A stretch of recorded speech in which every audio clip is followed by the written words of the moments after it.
Buen día amigos, excelente martes tengan hoy y anden en el amor de Dios durante todo él.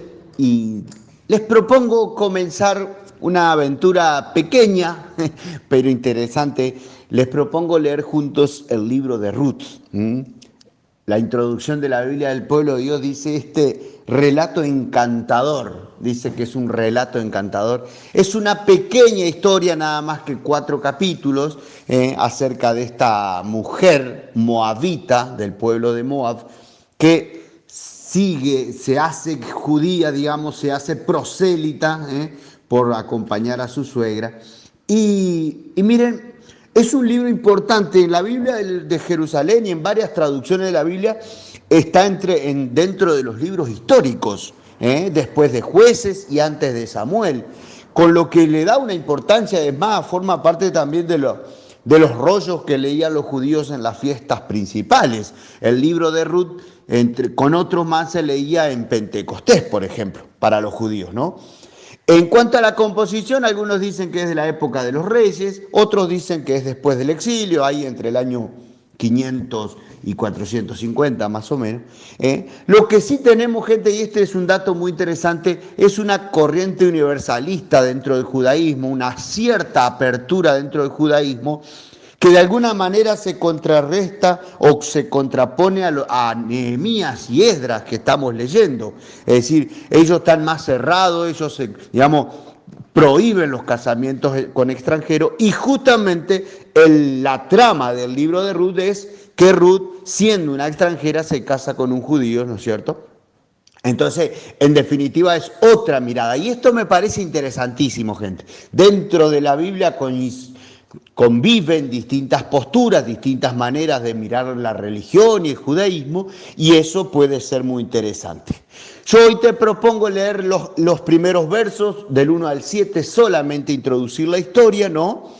Ruth es, digamos, la historia arranca con Noemí y a Elimelech, un matrimonio judío, que se van a vivir a Moab por necesidad.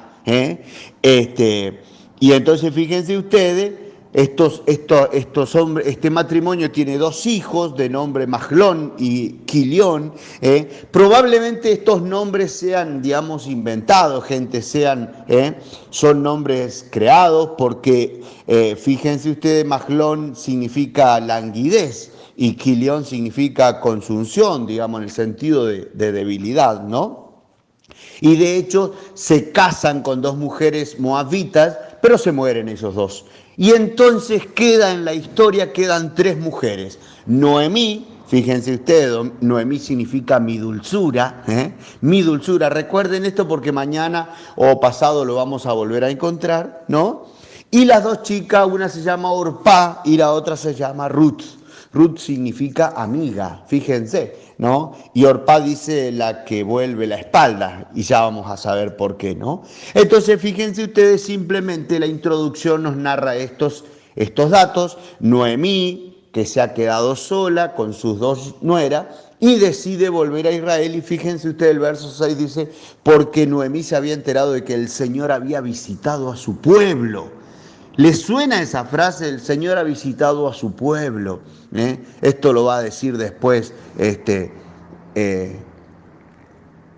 Evangelio de Lucas con la venida de Jesús, ¿no? Y recuerden que Ruth es una de las 4 mujeres mencionadas por Mateo en la genealogía de Jesús, porque va a ser la abuela de David.